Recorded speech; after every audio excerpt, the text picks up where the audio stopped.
Jésus m'a entraîné. Pour toi, par son sang efface, marié de mon péché. Et je sais mon qui j'ai la vie, il m'a sauvé dans son amour. Et dans tes bras, sa main me fille, j'attendais de son retour. Et c'est comme la lumière, éclaire tout mon cœur. En moi, j'ai compris ma misère, et sur mon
asseoir.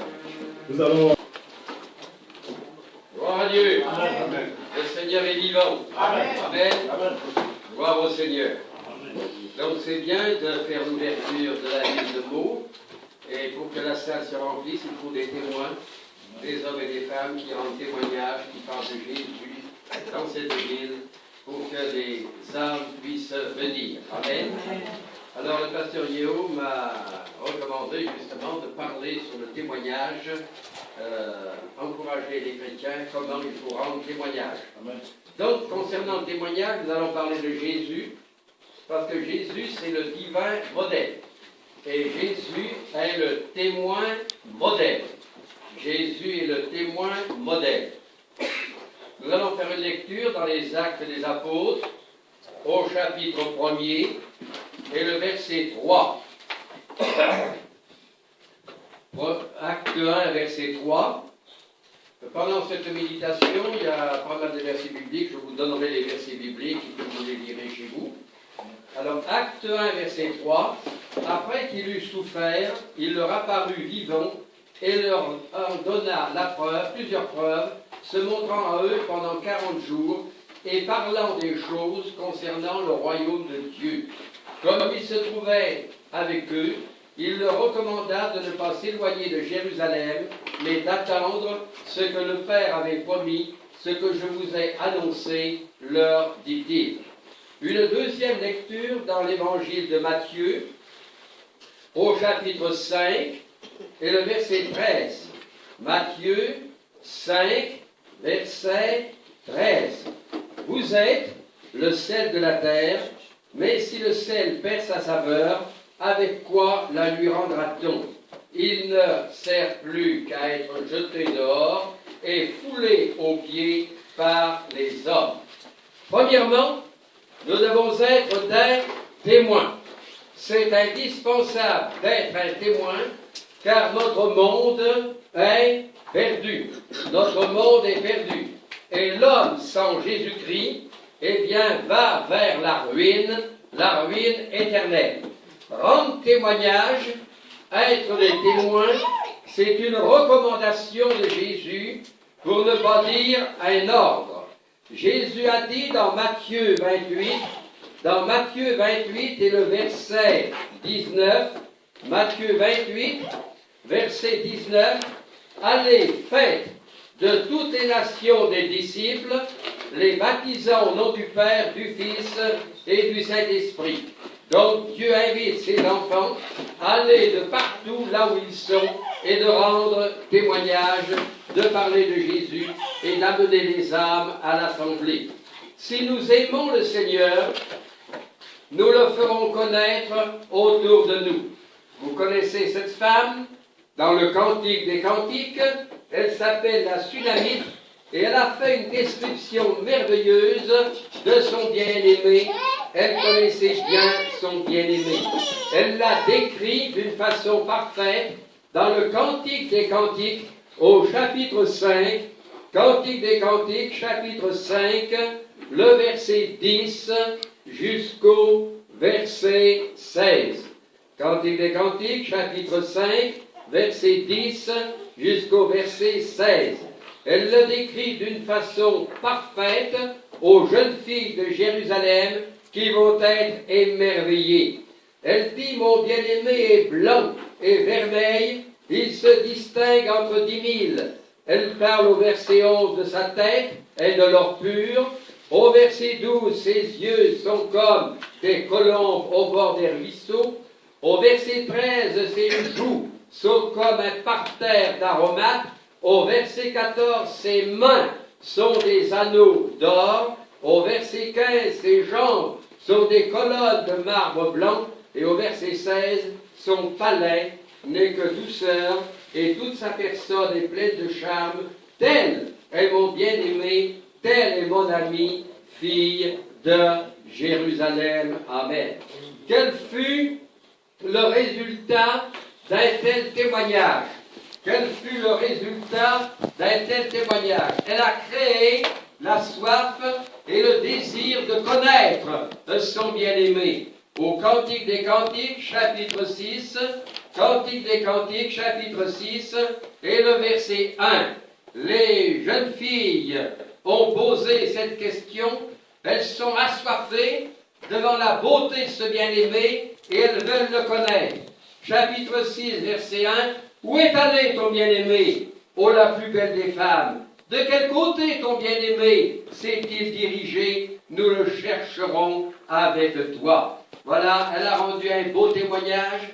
Elle a décrit d'une façon parfaite son bien-aimé et elle a créé la soif de le connaître dans les cœurs. Nous devons rendre nous aussi témoignage et créer la soif dans les cœurs de venir à Dieu, de connaître l'amour et la puissance de Dieu. Nous aimons lire les psaumes, car David, dans ses psaumes, il nous fait connaître la beauté, la fidélité, la grandeur et la puissance de Dieu d'une façon remarquable. Et au travers des psaumes, il rend également témoignage de la beauté de la parole de Dieu. C'est merveilleux d'être témoin de ce qui est vrai, de ce qui est magnifique. Nous sommes des témoins du Dieu vivant, c'est un grand privilège. Rendons témoignage de notre bien-aimé et rendons témoignage de la beauté et de la grandeur et de la puissance de la parole de Dieu. Deuxième point, nous devons témoigner pour 7 raisons. Pour 7 raisons, nous devons rendre témoignage autour de nous. Premièrement, l'homme inconverti qui ne connaît pas Jésus-Christ est mort pour Dieu. Il n'a pas de relation avec Dieu, il ne peut pas parler à Dieu, il ne voit pas la grandeur de Dieu, et Dieu ne peut pas parler avec lui parce qu'il est éloigné, parce qu'il est étranger, parce qu'il est mort dans ses péchés. Donc l'homme inconverti a besoin d'entendre parler de Jésus, il a besoin de régénération, il doit savoir qu'il doit naître de nouveau. Jean 3, versets 5 à 6. Jean 3, versets 5 à 6. Prenez note et vous le lirez. Deuxièmement, l'homme inconverti est perdu. L'homme inconverti, il est perdu. Il ne passera pas l'éternité dans le royaume de Dieu, mais il passera l'éternité en enfer. Et c'est ce que nous devons faire comprendre à ceux qui nous entourent, que ceux qui n'ont pas Jésus-Christ, qui ne sont pas liés à Jésus, ils sont perdus. Dans Romains 6 et le verset 23, Romains 6, 23, car le salaire du péché, c'est la mort, c'est la séparation d'avec Dieu, mais le don gratuit de Dieu, c'est la vie éternelle en Jésus-Christ notre Seigneur. La vie éternelle est en Jésus. Il faut donc sortir de cette mort. Il faut accepter Jésus comme sauveur. Troisièmement, l'homme inconverti est aveugle. Il est aveugle. Il a besoin d'être éclairé. Il est aveugle sur l'amour de Dieu. Il est aveugle sur la puissance de Dieu. Il est aveugle sur l'éternité. Pour lui, il ne pense pas à l'éternité. Il voit que le cimetière. Une fois que dans le cimetière, c'est fini. Et l'homme inconverti dit, buvons et mangeons. Demain, nous mourrons. Ça ne va pas plus loin. Il a la vie comme la vie d'un animal. Mais nous ne sommes plus aveugles. Nous avons rencontré Jésus-Christ qui a ouvert nos yeux. Nous connaissons la puissance de Dieu, l'amour de Dieu, l'éternité qui nous attend avec Jésus-Christ, parce que nous l'avons accepté comme sauveur. C'est le diable qui aveugle le monde.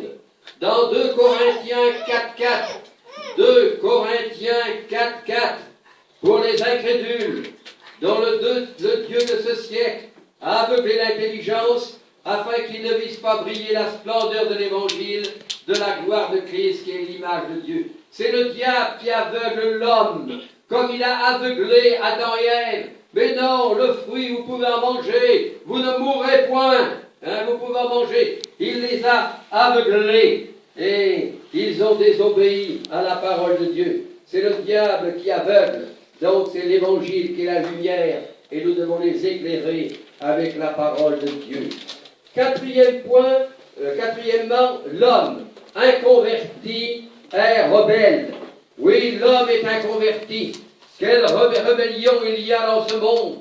toutes ces nations dressées les unes contre les autres, toutes ces douleurs, tous ces crimes, toutes ces guerres, c'est terrible. Et tout cela, c'est la rébellion. L'homme a besoin de réconciliation. Il a besoin de connaître la paix dans son cœur. Il a besoin de rencontrer Dieu. L'homme, par son péché, est un rebelle. L'homme, par son péché, est un ennemi de la croix. L'homme, par son péché, est un enfant de colère. Dieu veut le transformer. Dieu l'aime. Il veut en faire un enfant de Dieu. Et nous devons donc annoncer cette bonne nouvelle à ceux qui nous entourent. Le monde est rebelle. Cinquièmement, l'homme inconverti qui ne connaît pas Dieu, il est un pécheur. L'homme a besoin d'entendre cela. Moi, un pécheur? Mais moi, je ne suis pas un pécheur. Moi, j'ai tué personne et j'ai volé personne. J'ai pas attaqué de banque et j'ai tué personne. Donc, à cause de ça, ils ne sont pas des pécheurs. Adam et Ève n'ont tué personne. Et Adam et Ève n'ont pas dévalisé de banque. Et ils sont devenus des pécheurs. Hein? Le péché, c'est la transgression de la loi de Dieu. C'est la désobéissance à la parole de Dieu. Et le monde vit sans la parole de Dieu. Il n'y a pas de distinction, dit l'Écriture. Romains 3, verset 23. Romains 3, 23, il n'y a pas de distinction. Tous ont péché et sont privés de la gloire de Dieu. Quelle que soit notre origine, notre nation, notre continent, la couleur de notre peau, devant Dieu, tout individu est un pécheur et privé de la gloire de Dieu. Donc l'homme inconverti est pécheur. Il a besoin d'être justifié, d'être lavé, purifié. Il a besoin de connaître Jésus-Christ pour cela. Sixièmement, l'homme inconverti est débiteur, c'est-à-dire qu'il ne peut pas payer. Il ne peut pas payer son rachat. Il a besoin de rédemption. Comme il est écrit dans le psaume 49, l'homme ne peut pas donner le prix du rachat de son âme parce qu'il coûte trop cher. L'homme ne peut pas se racheter par lui-même. Nous ne sommes pas sauvés par les œuvres, par nos propres moyens, mais nous avons besoin de rédemption et le rachat se trouve en Jésus-Christ, qui a accompli le rachat, la rédemption, en donnant sa vie sur la croix. Septièmement, l'homme inconverti est esclave. L'homme inconverti n'est pas libre.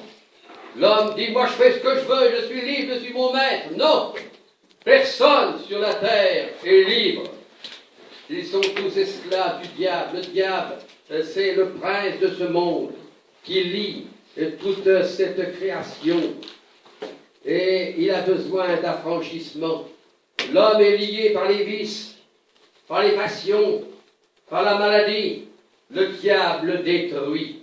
Et Jésus dira dans Jean 8, 36, Jean 8, 36, si le Fils vous affranchit, vous serez réellement libre.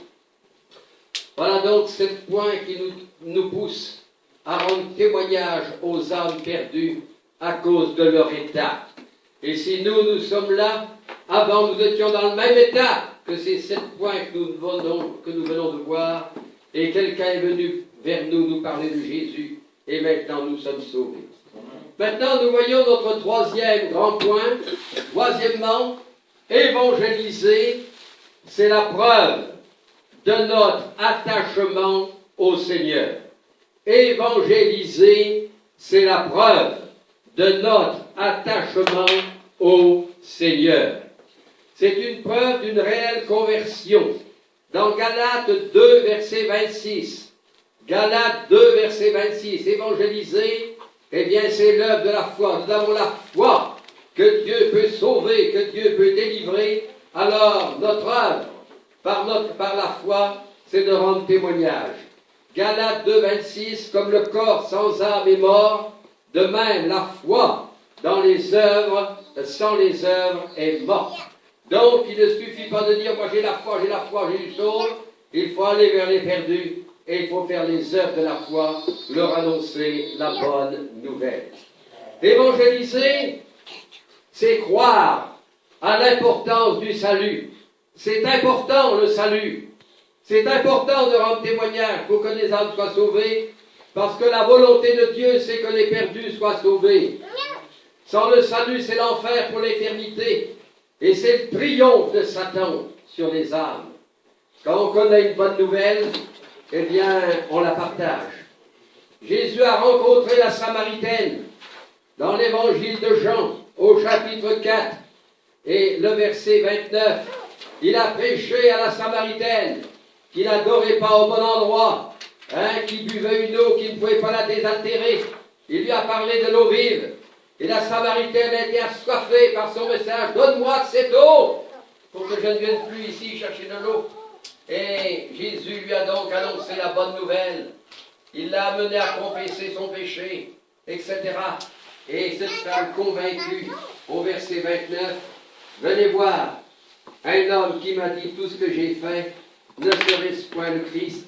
Ils sortirent de la ville et ils vinrent vers lui. Et toute cette région de Samarie s'est convertie. Gloire à Dieu. Amen. La Samaritaine n'a pas pu garder le message pour elle. Nous ne pouvons pas garder le message pour nous. Nous devons le transmettre comme celui qui nous a annoncé la bonne nouvelle nous l'a transmis. Nous devons donc transmettre le message que nous avons reçu. Évangéliser, c'est croire à l'amour de Dieu pour les perdus. Maintenant que nous sommes convertis, nous croyons que Dieu nous aime. Mais nous croyons que Dieu aime les inconvertis. Amen. Dieu aime les inconvertis.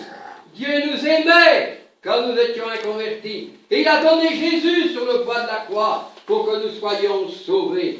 Dieu aime les inconvertis. Et il veut qu'ils soient arrachés de la main de Satan. Il veut qu'ils soient sauvés. Dieu aime le monde inconverti. Car Dieu a tant aimé le monde. Jean 3, 16. Jean 3, 16. Car Dieu a tant aimé le monde qu'il a donné son Fils unique, afin que quiconque croit en lui ne périsse point, mais qu'il ait la vie éternelle. Alors croyons que Dieu aime le pécheur qui habite à côté de chez nous. Croyons que Dieu aime notre collègue de travail, celui qui est à l'université, au collège avec nous, au lycée. Croyons que ceux qui sont autour de nous, croyons que Dieu les aime. Et il veut les sauver. Alléluia. Dans 1 Jean 3, 1, 1 Jean 3, 1, 1 Jean 3, 1, voyez quel amour le Père nous a témoigné pour que nous soyons appelés enfants de Dieu et nous le sommes.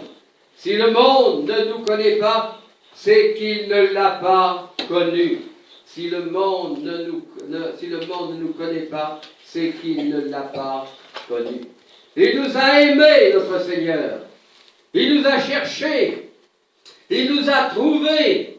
Il nous a transformés. Et il veut faire la même chose avec celui qui est à côté de nous, qui ne connaît pas Jésus. Il veut qu'il soit sauvé. Évangéliser, c'est croire au triomphe de Jésus-Christ à la croix. Si nous évangélisons, c'est que nous croyons que Jésus a tout accompli à la croix et qu'il peut sauver et délivrer parfaitement quiconque s'approche de lui. Jésus à la croix a tout accompli. La victoire est assurée. Jésus a triomphé du diable. Il s'est écrié, tout est accompli. Alléluia. Et la séparation qu'il y avait entre l'homme et Dieu a été déchirée par l'œuvre de Jésus-Christ à la croix. Jésus est parti en vainqueur pour vaincre. Et il a vaincu le diable, le péché et l'enfer. Maintenant, Jésus sauve. Jésus guérit. Jésus baptise. Jésus revient. Alléluia. Croyons qu'il peut sauver les cas les plus désespérés. Nous en avons déjà parlé. Il a sauvé Marie de Magdala. Ce n'était pas un ange, Marie de Magdala. Elle avait 7 démons. Déjà, un homme ou une femme avec un démon, c'est pas drôle. Mais là, il y en avait 7. C'était une femme épouvantable, liée par le diable. Jésus l'a transformée. Et c'est elle, la première, qui a rendu témoignage de la résurrection de Jésus. Marc 16, verset 9. Alléluia. Ah, Jésus a été capable de sauver le brigand qui mourait à la croix. Un brigand, un voleur, un assassin. La justice humaine l'avait condamné à mort. Eh bien, ce n'est pas un ange, mais cet homme a reconnu en Jésus-Christ Sauveur. Il s'est tourné vers Jésus et Jésus l'a sauvé. En vérité, je te le dis aujourd'hui, tu seras dans le paradis avec moi. Jésus a sauvé Saul de Tarse. Saul de Tarse, ce n'était pas un ange, ce n'était pas quelqu'un qui était fréquentable, que l'on recherchait à rencontrer. Il pourchassait les chrétiens de ville en ville, et il allait au-delà des frontières, et il les mettait en prison. Et il a approuvé le meurtre d'Étienne dans Acte 7. Il a approuvé le meurtre d'Étienne. Oui, l'évangile, c'est pour tous les pécheurs. Ce fut pour nous qui étions comme les autres, et le Seigneur nous a sauvés. Évangéliser, c'est aspirer à une communion fraternelle sincère. Nous sommes heureux là d'être ensemble. Amen. Mais nous serions encore plus heureux s'il n'y avait pas une seule chaise de vide. Et nous serions encore plus heureux si la salle était vraiment trop petite que ça ne pouvait plus le faire. Amen. Nous serions heureux si on pouvait faire 2 cultes, 3 cultes, 4 cultes, et des salles pleines. Pour cela, il faut évangéliser, aspirer à une communion fraternelle sincère.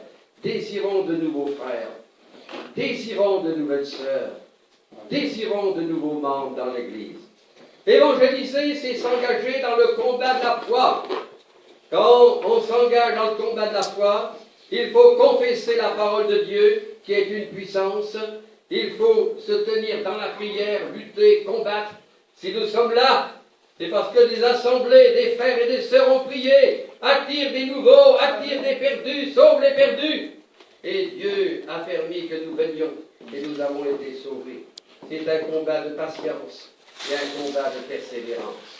Évangéliser, c'est aimer Dieu, aimer son prochain. On ne peut pas dire, moi je suis converti, j'aime Dieu, mais mon prochain qui se débrouille. Non. Nous aimons le Seigneur et nous devons aimer notre prochain. Évangéliser, c'est aimer Dieu qui nous a tant aimés et aimer notre prochain pour qu'il soit sauvé comme nous. Notre prochain, c'est qui? C'est notre propre famille, c'est notre entourage, c'est tous ceux qui sont autour de nous, c'est ceux qui habitent notre maison. Le premier commandement, tu aimeras le Seigneur ton Dieu de tout ton cœur, de toute ton âme, de toute ta force. Et le deuxième, tu aimeras ton prochain comme toi-même. Amen. Un verset qui m'a bouleversé quand j'étais jeune converti, c'est le Proverbe 24. Proverbe 24 et le verset 11. Proverbe 24 et le verset 11. Délivre ceux qu'on traîne à la mort, ceux qu'on va égorger, sauve-les. Délivre ceux qu'on traîne à la mort, ceux qu'on va égorger, sauve-les. Le diable entraîne la multitude vers la mort éternelle, l'enfer. Il les égorge par toutes sortes de souffrances, de douleurs, de guerres. Vous voyez tous ces crimes, tout ce qui se passe de Daesh, etc. Voyez toutes ces atrocités. C'est le diable qui mène cette danse de désordre, de souffrance, de perdition. Nous devons éclairer l'inconverti. Nous devons l'avertir et nous devons le sauver en lui apportant le remède, le médicament, la bonne nouvelle de l'Évangile. Dans Jude 21, Jude, il y a quel chapitre? Jude 21 et le verset 22. Jude 21, 22 et le verset 23. Maintenez-vous dans l'amour de Dieu, en attendant la miséricorde de notre Seigneur Jésus-Christ pour la vie éternelle. 22. Reprenez les uns ceux qui contestent. 23. Sauvez-en d'autres en les arrachant du feu, et pour d'autres encore ayez une pitié mêlée de crainte, haïssant jusqu'à la tunique souillée par la chair. Amen. Amen. Quatrièmement, Jésus est le modèle parfait du témoin. Et nous voulons mettre nos empreintes dans les empreintes de ses pas. Jésus est le modèle parfait du témoin. Jean 1, verset 18. Jean 1, verset 18. Personne n'a jamais vu Dieu. Le Fils unique qui est dans le sein du Père est celui qui l'a fait connaître.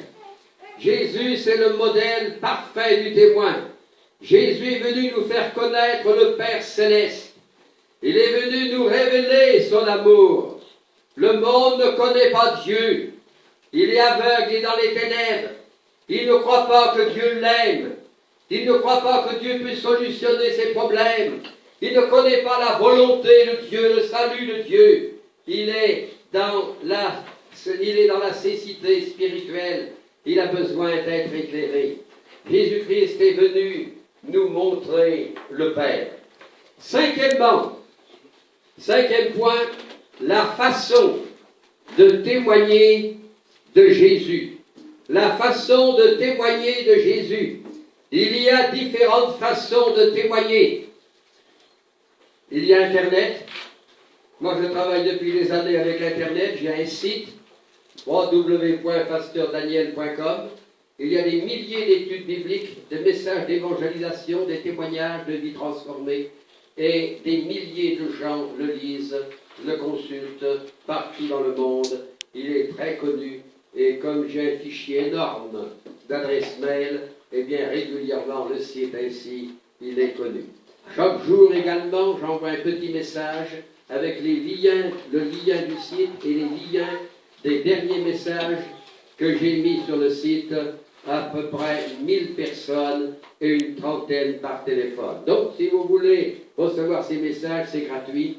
Vous donnez votre adresse mail au frère qui est là. Vous lui donnez à lui, il va les taper et il va me les envoyer sur une page Word avec ce que je n'ai pas reçu qu'on a dit. Voilà, passez par lui et à chaque culte, vous pouvez en parler s'il y a des nouveaux qui veulent recevoir.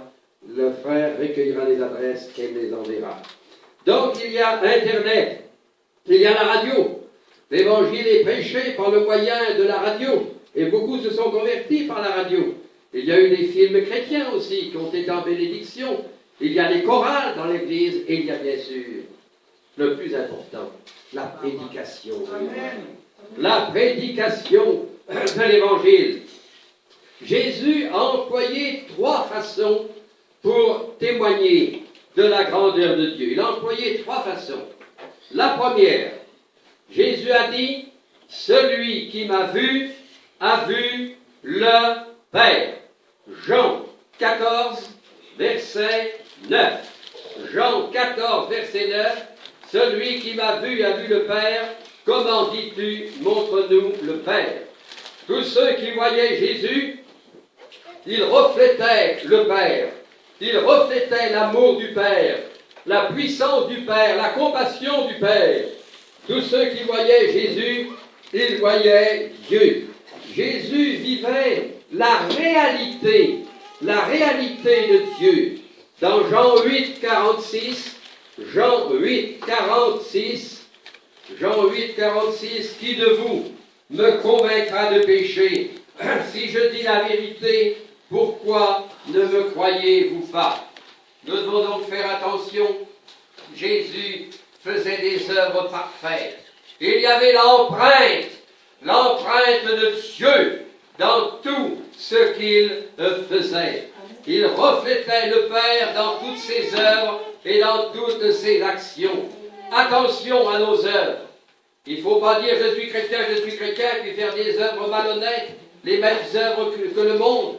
Parce que le monde dira, mais tu dis que tu es chrétien, il ne faut pas faire ci, il ne faut pas faire ça, mais toi tu fais exactement la même chose que nous, et même des choses pires que nous. Il y a des chrétiens qui, ça arrive. Attention, nos œuvres parlent plus fort que nos paroles. Dans Jean 14, le verset 30, Jean 14 et le verset 30, Jésus pouvait dire en parlant du diable, « Il n'a rien en moi. Il n'a rien en moi. » Le diable n'avait pas accès aux oreilles de Jésus, aux yeux de Jésus, aux paroles de Jésus, aux œuvres de Jésus. Tout ce que Jésus faisait, ça reflétait l'œuvre du Père. Dieu veut une église saine, une église pure, modèle, dans le domaine de l'amour, de la compassion et de l'unité. Nous devons être chrétiens dans toutes nos affaires. Nous devons être parfaitement chrétiens. Deuxième moyen pour Jésus de rendre témoignage. Deuxièmement, les paroles que je vous ai dites ne viennent pas de moi-même. Quand Jésus prêchait, quand Jésus parlait, il ne parlait pas de lui, de ses paroles, de lui.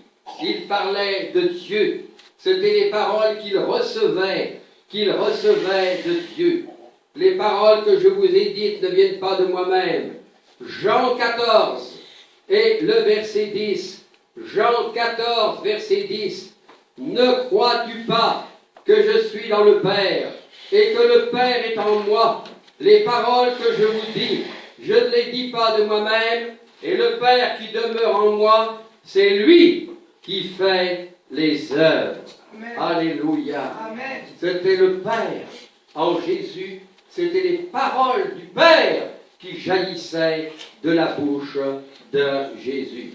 Dans Jean 14 et le verset 24, Jean 14, verset 24, celui qui ne m'aime pas ne garde point mes paroles.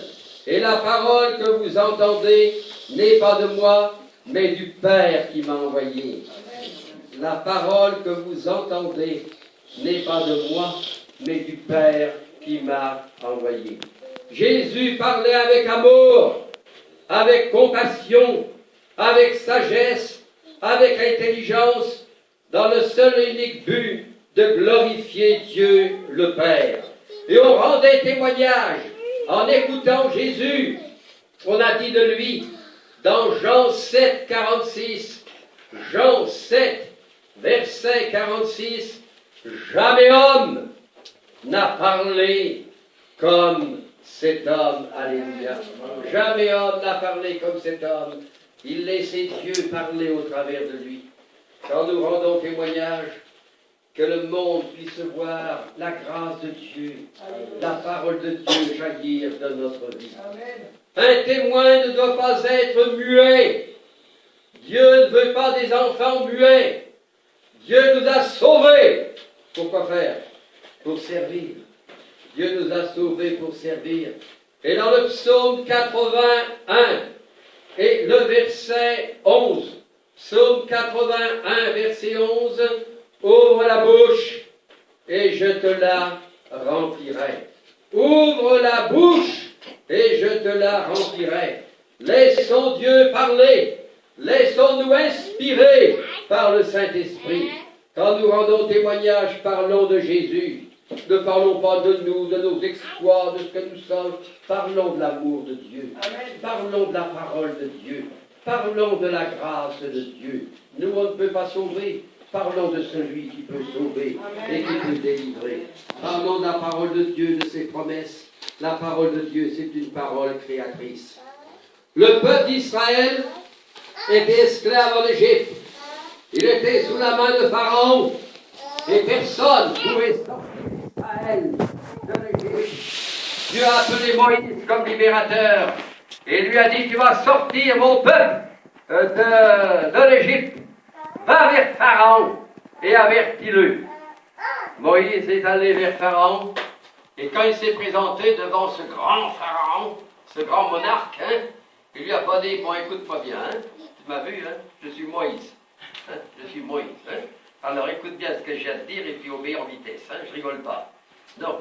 Si Moïse avait parlé de lui comme ça, eh bien Israël serait toujours esclave en Égypte. Mais Moïse a dit, ainsi parle l'Éternel. C'est pas moi qui parle. Ainsi parle l'Éternel. Voilà ce que dit Dieu. Amen. Libère son peuple. Amen. Et il y a eu toutes les épreuves qui sont tombées sur l'Égypte et Israël a été libéré. Amen. Moïse, ainsi parle l'Éternel. Mettons en avant la parole de l'Éternel. Mettons en avant la personne de Jésus-Christ. Et dans Romains 10, verset 17, Romains 10, verset 17, ainsi la foi vient de ce qu'on entend, et ce qu'on entend vient de la parole de Christ. L'apôtre Paul n'avait pas peur, il n'avait pas honte de rendre témoignage de l'Évangile. Il est écrit dans Romains 1, 16, Romains 1, verset 16, car je n'ai point honte de l'Évangile. C'est une puissance de Dieu pour le salut de quiconque croit. L'Évangile, c'est une puissance qui a brisé nos chaînes, qui a détruit notre incrédulité, notre ignorance, et qui a fait de nous des enfants de Dieu. Ensuite, la troisième façon de Jésus de rendre témoignage, troisièmement, les œuvres que je fais, c'est celles du Père en moi. Les œuvres que je fais, c'est celles du Père en moi. Nous ne pouvons pas sauver, nous ne pouvons pas guérir, nous ne pouvons pas convaincre, nous. Nous sommes qu'un instrument. Il faut que le Maître prenne l'instrument et agisse au travers de cet instrument. Les œuvres que je fais, c'est celles du Père en moi. Ne crois-tu pas que je suis dans le Père? Et Jean 14, verset 10. Jean 14, verset 10. Ne crois-tu pas que je suis dans le Père et que le Père est en moi? Les paroles que je vous dis, je ne les dis pas de moi-même, et le Père demeure en moi, c'est lui qui fait les œuvres. Ne cherchons pas à faire l'œuvre, nous ne pouvons pas faire l'œuvre, mais demeurons dans le Seigneur, vivons le Seigneur, représentons le Seigneur, laissons le Seigneur jaillir au travers d'une vie de paix, de joie, de bonheur, de foi, et le monde verra le Seigneur et il se convertira. Si certains ne voulaient pas croire aux paroles de Jésus, ils ne pouvaient pas nier ses œuvres. Jésus en étant un instrument entre les mains du Père, tous ceux qui voyaient Jésus ont rendu ce témoignage. Marc 7, le verset 37, Marc 7, verset 37, il fait tout à merveille. Il fait tout à merveille. Alléluia. Oui, Jésus faisait tout à merveille. Le Père nous a réconciliés avec lui au travers de Jésus-Christ. Nous avons un résumé du ministère de Jésus dans Acte 10 et le verset 38. Acte 10, verset 38. Vous savez comment Dieu a oint du Saint-Esprit de force Jésus de Nazareth, qui allait de lieu en lieu faisant du bien et guérissant tous ceux qui étaient sous l'empire du diable, car Dieu était avec lui. Alléluia. Dieu était avec lui. C'est Dieu qui faisait l'œuvre au travers de Jésus-Christ. Jésus a laissé les disciples avant l'ascension avec la promesse de recevoir le baptême du Saint-Esprit. Nous avons besoin de la puissance du Saint-Esprit. Nous avons besoin d'être baptisés dans le Saint-Esprit.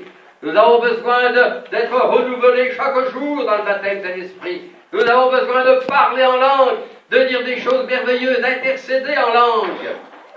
Il est écrit dans Acte 1 et le verset 8. Acte 1, 8. Mais vous recevrez une puissance, le Saint-Esprit survenant sur vous, et vous serez mes témoins à Jérusalem, dans toute la Judée, dans la Samarie, et jusqu'aux extrémités de la terre. Nous serons des témoins avec la puissance du Saint-Esprit. C'est le Saint-Esprit qui inspire. C'est le Saint-Esprit qui nous dirige. C'est le Saint-Esprit qui nous parle et qui nous dit ce que nous devons faire. Je me suis converti en 1962, à l'âge de 20 ans. L'âge de 20 ans. Je me suis converti en 62, je me suis marié en 64, et en 66, j'étais pasteur à plein temps. Donc, voyez-vous, il y a quelques années que je prêche. En 1962, j'étais dans un centre où je devais passer un CAP, et il y avait là beaucoup de travailleurs, bien sûr. Il y avait des dortoirs, moi je logeais une chambre à part. Et puis un soir, c'était au mois d'avril 1962, avec quelques amis qui étaient là, on avait décidé d'aller au cinéma. C'était le vendredi, la semaine était finie. Et je suis allé dans leur dortoir, je faisais les 100 pas dans leur dortoir, les attendant qu'ils se préparent. Et puis tout à coup, là, j'ai vu la chambre là, qui était ouverte, la porte ouverte, tout éclairé, comme ça. J'étais poussé par Dieu. Je rentre dans cette chambre, il y avait un jeune homme qui était assis là sur un lit et qui lisait. Et puis sur le côté, là, j'ai vu un livre, là, j'étais intrigué par le titre, Le Nouveau Testament. Je n'avais jamais lu ce titre de ma vie. Et j'ai dit à ce jeune homme, mais qu'est-ce que c'est que ça? Et il me dit, tu ne connais pas cela? Et je lui dis non, et ça c'est Dieu qui a parlé au travers de ma bouche. Il dit non, mais je voudrais bien être enseigné dans ces choses-là. Et je me suis approché de lui. Et lui, pendant une trentaine de minutes, j'étais debout. Je ne pouvais pas avancer, je ne pouvais pas reculer, je ne pouvais pas m'asseoir sur le lit qui était derrière. J'étais saisi par Dieu. Et pendant 30 minutes, il m'a prêché la parole de Dieu, annoncé l'amour de Dieu. Et instantanément, j'ai dit, Seigneur, je veux annoncer ce qu'il annonce. Je veux faire ce qu'il fait. J'ai accepté Jésus comme sauveur. Ce jeune homme, tous les soirs, il avait l'habitude d'aller sur les quais de la gare, qui n'était pas très loin, avec des prospectus. Et là, il rendait témoignage sur le quai de la gare à tous ceux qui attendaient le train. À cette époque, en 62, il n'y avait pas les TGV d'aujourd'hui. Il y avait plein de monde le long des quais, là, sur des bancs. Alors, il leur annonçait l'évangile, distribuait des prospectus pour lire dans le train. Et il priait. Et ce soir-là, il a prié, il dit, Seigneur, conduis-moi, dirige-moi ce soir pour distribuer mes prospectus, pour rendre témoignage. Dieu a parlé à son cœur. Eux vont être remplis du Saint-Esprit pour entendre la voix de Dieu. Dieu lui a dit, reste là. Lui, il voulait aller évangéliser, et Dieu lui dit, reste là. Pas banal, ça, hein? Pourtant, Dieu a dit, allez, reste là, je vais t'envoyer quelqu'un. Il a pas dit, oh, c'est le diable qui veut me retarder, hein, c'est le diable qui ne veut pas que je parte évangéliser. Alors il a obéi à la voix de Dieu, il est resté là. Et le quelqu'un, là c'est moi. Je suis arrivé. Et ensuite nous sommes partis ensemble sur le quai de la gare, et je l'écoutais, je le regardais évangéliser. Il y avait 1 heure que j'ai entendu l'évangile, c'est la première fois de ma vie. Et voilà, depuis 1966, nous sommes avec ma femme pasteur à plein temps. Et nous avons fait 19 ans missionnaires en Afrique, 12 ans en Côte d'Ivoire et 7 ans en Guinée, Conakry. Nous devons être baptisés, remplis du Saint-Esprit. Jésus nous encourage et il nous dit, dans Marc 16, le verset 17, Marc 16, 17, voici les miracles qui accompagneront ceux qui auront cru. Ceux qui croient sont accompagnés de miracles. Et ceux qui ne croient pas, ils sont également accompagnés, pas de miracle, mais de catastrophes, de malheurs. Ceux qui croient, ils sont accompagnés de miracles. En mon nom, au nom de Jésus. Le nom qui est au-dessus de tout. Amen. Ils chasseront les démons, ils parleront d'une nouvelle langue. Ils saisiront des serpents, s'ils boivent quelques breuvages mortels, ils ne leur feront point de mal. Ils imposeront les mots malades, et les malades seront guéris. Amen. Les guérisons ne convertissent pas, mais elles sont un moyen pour attirer les gens à l'écoute de l'Évangile. La guérison touche le corps, mais pas les consciences. Certains se convertissent par le moyen des guérisons.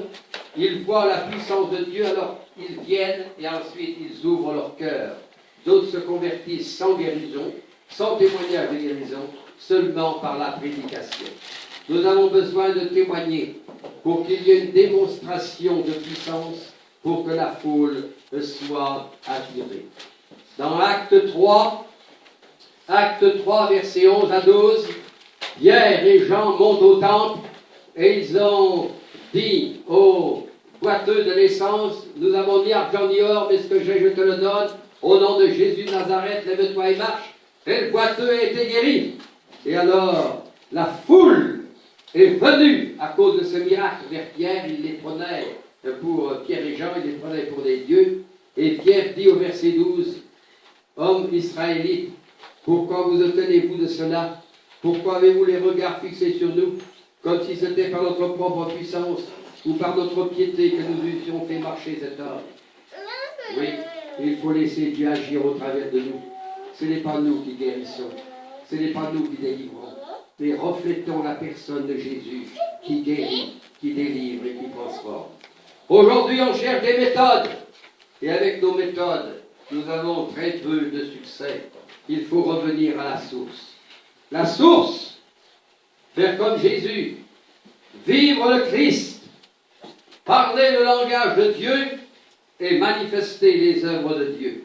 Prions et soyons remplis du Saint-Esprit, mettons notre vie sur l'autel et le feu de Dieu tombera et ce qui n'est pas de Dieu sera consumé et le feu de Dieu embrasera notre vie et fera de nous de véritables témoins. Amen. Amen. Merci notre bon et tendre Père au nom de Jésus. Merci pour ton amour et ta fidélité. Seigneur mon Dieu, nous te bénissons, nous te rendons toute la gloire. Merci de ce que tu as permis à chacun de nous de mettre au Seigneur dans ce panier. C'est toi qui nous l'as donné. Seigneur, merci aussi pour les mains qui n'ont pas pu. Bénis les mains de chacun au Seigneur qui sont contribués à la rencontre de ton nom. Seigneur, je te prie au Seigneur de donner la sagesse à ceux-là même qui ont en charge au Seigneur de gérer cet argent. Seigneur, merci pour tous tes bienfaits au nom de Jésus. Amen. Amen. Amen. Alléluia. Amen. Amen. Veuillez vous asseoir. Que Dieu vous bénisse. Amen. Notre culte donc tire à sa fin. Et nous allons passer au communiqué. Amen. Voilà. Tous les dimanches, nous nous retrouvons ici donc à 9h pour l'école de Béret. Amen. Amen. Et de 9h à 10h l'école de Béret, soit il y a un enseignement, ou alors nous avons un moment de prière. Amen. Et de 10h à 12h, nous avons le culte, le louange d'adoration. Je veux dire, exceptionnellement, nous avons fini un peu tôt. Amen. Parce que le pasteur doit reprendre le train. Et je dois l'accompagner. Amen. Amen. Et voilà, et le mardi, nous avons la réunion du soir de 19h à 20h30. Le vendredi, de 19h à 20h30, nous avons la cellule d'hier. Et le samedi, de 15h à 16h30, nous avons la répétition du groupe musical. Amen. Amen. Voilà, nous annonçons toutes ces réunions pour que chacun de nous puisse faire des efforts pour venir. Alléluia. Amen. Nous devons être réguliers, fréquents à la maison du Seigneur, comme le pasteur Carole l'a dit. Et les vendredis, chaque vendredi, premier vendredi du mois, nous avons la veillée ici. Et ce samedi-là, le samedi 6, la réunion des femmes à CG. Donc la réunion sera plutôt reportée à la semaine prochaine, le vendredi en 15. Amen. Amen. Amen. Amen. Voilà, on va se tenir debout. Tout à l'heure, on aura un moment de communion. Amen. Amen. Donc ne partez pas aussitôt. Nous avons un moment de communion ensemble. Pour échanger, nous avons le temps jusqu'à midi 30. Amen, comme d'habitude. Donc restons et que nous puissions ensemble échanger encore la communion continue. Voici l'adresse, le lien du pasteur. Donc prenez-le, notez-le. Vous pouvez aller là-dessus et voir les messages qui sont donnés. Et ceux qui ont une adresse mail, voilà, il y a une liste qui passe. Vous mettez votre adresse mail là-dessus. Et puis voilà, on va envoyer ça au pasteur pour qu'il vous envoie un message, une exhortation chaque matin. C'est vraiment bien. Amen. Voilà, le pasteur va prier pour la fin, en grâce à Dieu et nous confier à la grâce du Seigneur.